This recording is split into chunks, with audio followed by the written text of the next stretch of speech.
The denial is tough, but it's like I can acknowledge to you that I have an eating disorder.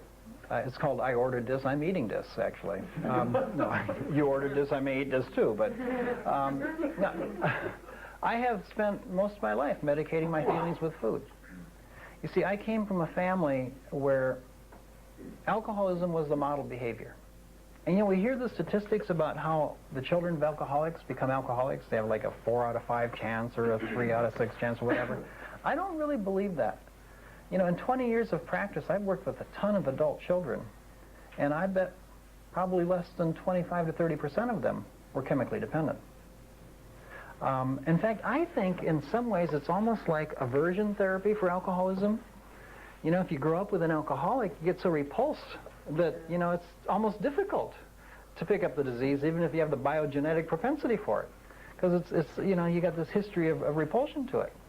But I think that the model behavior isn't really alcoholism. The model behavior is medicate your pain.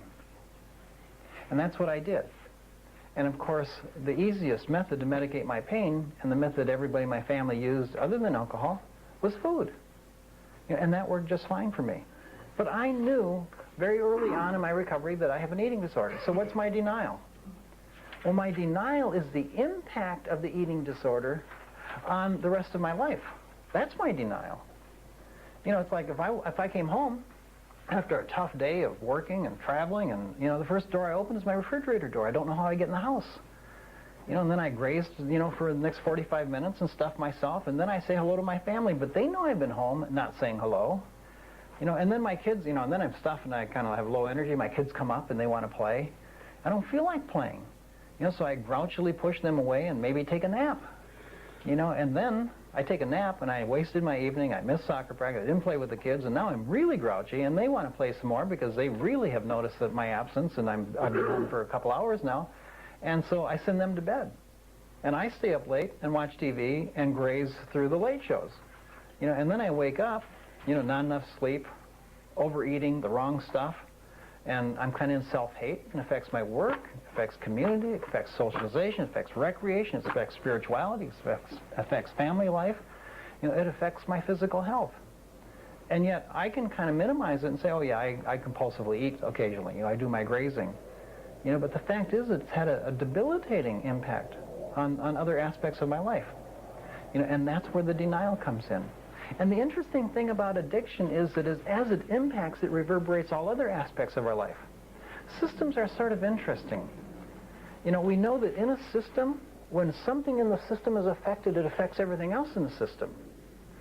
You know, and so it's like if my recreation is affected, then so too does my absence of healthy recreation, the recreation of myself, affect my work.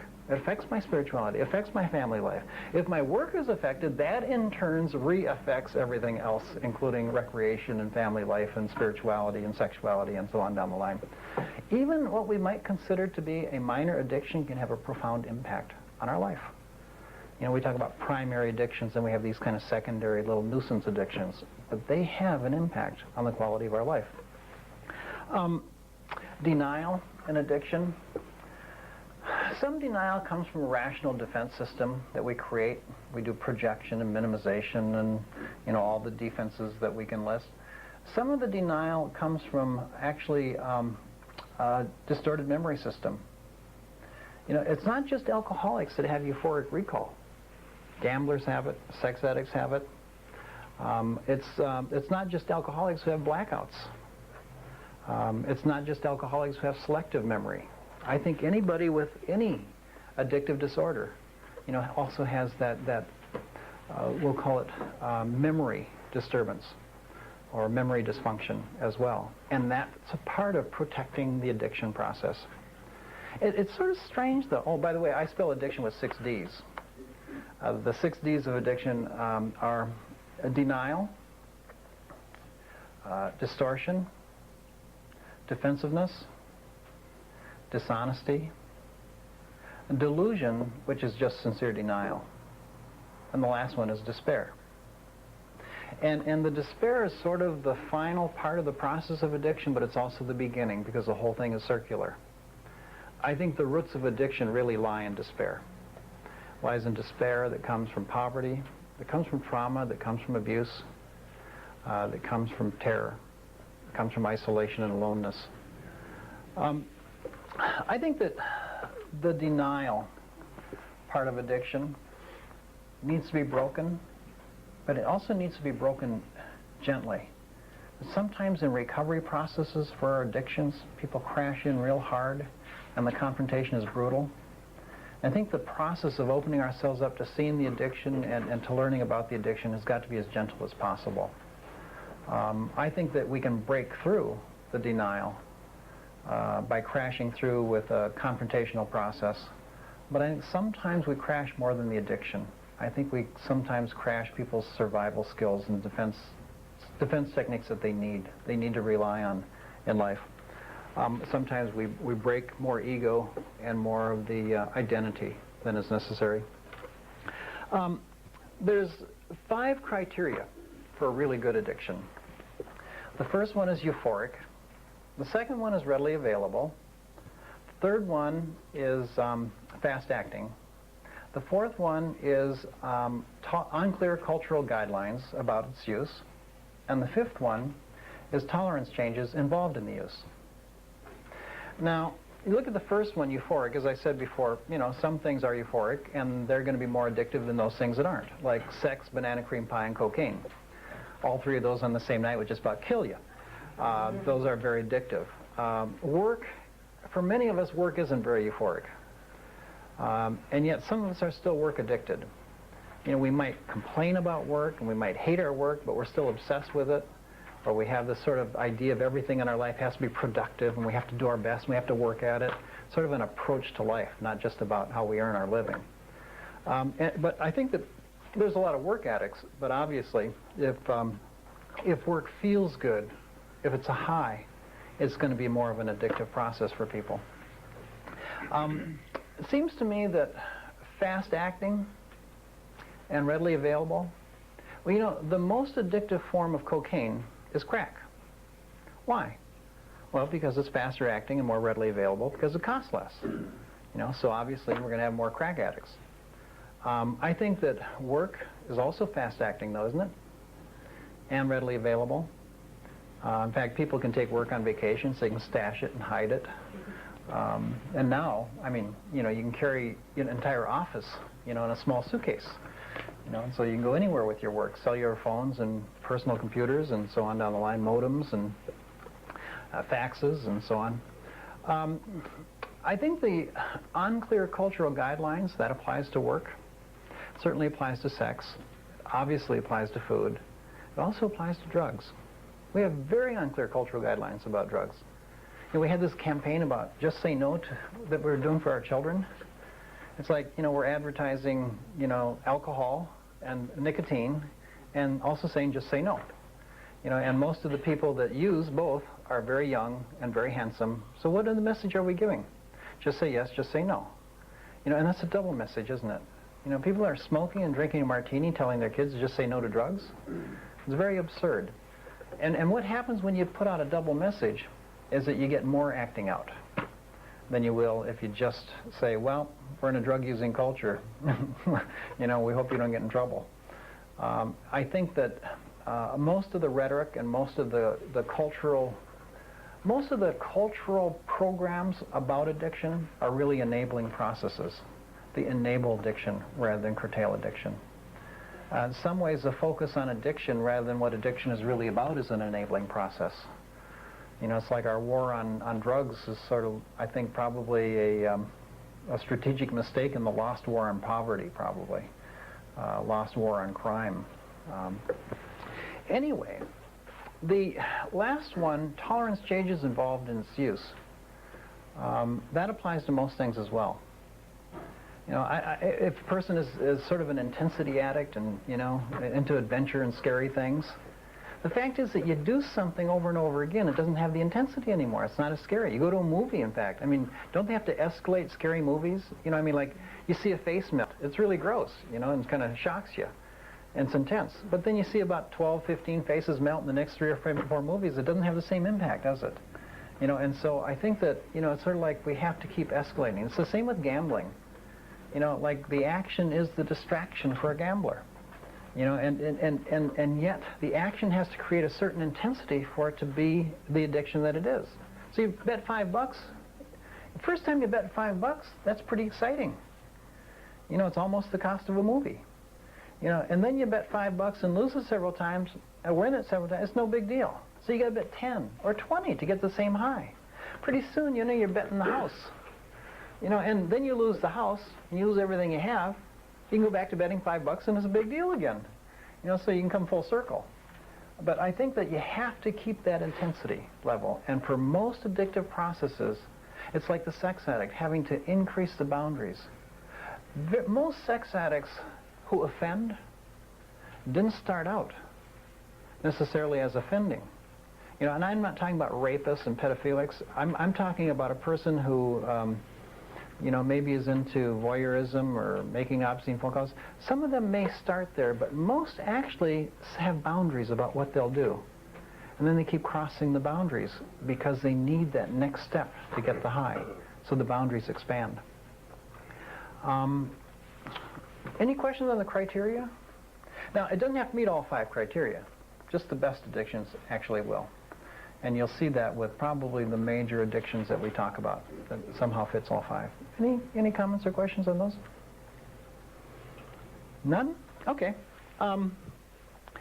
Why is it that a person will hang on to an addiction even though it's killing them, even after they realize it's killing them? Why is it that someone can be even in recovery and fall back on the addiction? Well, pardon? Well, yeah, I haven't learned any other ways, so sometimes it's a learning process. But I kind of think even more than the learning, there's something deep happening in our relationship with what we're addicted to, something much deeper. And it has to do with our dependency. You know, we use the word codependency a lot, but what is a codependent? I think it's just simply someone with dependency problems. I mean, you're raised in a family with people that you can't depend on. You're going to have dependency problems. You know, and if you can't depend on people, then developmentally we never really learn to depend on ourselves. So some of us become very dependable or look very dependable so people depend on us because we can't depend on them or us. Some of us start to depend on externals, which become our addictions. We call it chemical dependency, food dependency, sexual dependency. We call them dependency problems. Why? Because they replace our dependency needs that were unmet.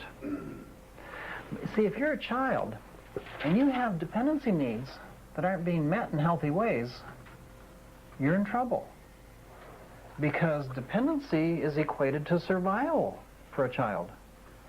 I needed to depend on my parents to feel like I could survive. I couldn't.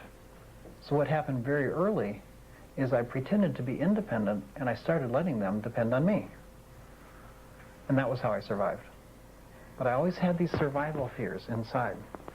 So now I might start depending on sex, depending on food, you know, but what are these things medicating? They're medicating my fear about survival. They're medicating my anger about having to take care of things that I shouldn't have had to take care of. You know, and so I think if you scrape away everything else, the bottom line that you'll see has to do with our dependency. We find something that we can depend on that helps us get through. But if someone takes that away, what does it feel like? Yeah, it feels like a void. It feels like we might not get through. We have to face all those survival and dependency issues in our life. And so we grab a hold of the addiction even tighter. So even though it's killing us, it feels also like it's how we survive. And in fact, I think for addiction, for most of us, it is how we survived. I think addiction really starts out especially, and even continues as a survival tool in our lives. I've worked with many alcoholics who said, without the alcohol, I don't know if I would have made it. You know, and in some ways they learn to be grateful for the alcoholism, you know, because it helped them get through. And at some point it's going to kill them too. The other part about it's dependency and feelings. I think the second thing I learned about alcoholism was it's a disease of feelings. That people tend to drink because it changes how they feel. Well, I do a lot of eating because it changes how I feel, or distracts from what I feel. You know, sexual stuff, intensity of any kind, you know, work. You know, and so I think that the second part of addiction that we have to look at is the aspect of it that is about feelings. We have to learn about our feelings. You know, if we find something that's taken care of our feelings for a long time, it's going to be very hard to let go of that. Because feelings, when they start to come, are real scary, especially some of the deep, old ones that involve grieving or hurts. I think that the addiction is really, as I said before, a symptom. In fact, in the big book, there's a quote. It says, "Alcohol is but a symptom." But what is it a symptom of? Well, it's a symptom of spiritual bankruptcy. And so I think to understand addiction and where it comes from, we probably have to understand something about spiritual bankruptcy. Now, in the whole field of addiction, there's been somewhat of a paranoia, I think, about looking at the causes of addiction outside of brain chemistry. You know, and the reasoning has been that if people look at what causes their addiction outside of brain chemistry, then they'll use that as an excuse to use again. And I don't quite understand the reasoning. And I think that any disease process, they look at the causes of that disease, whatever the causes may be, because to really deal with the disease, you got to get at the roots of it. And I think that there's a lot of causes of addiction. Brain chemistry is one. But to me, brain chemistry is more like dial-in addiction.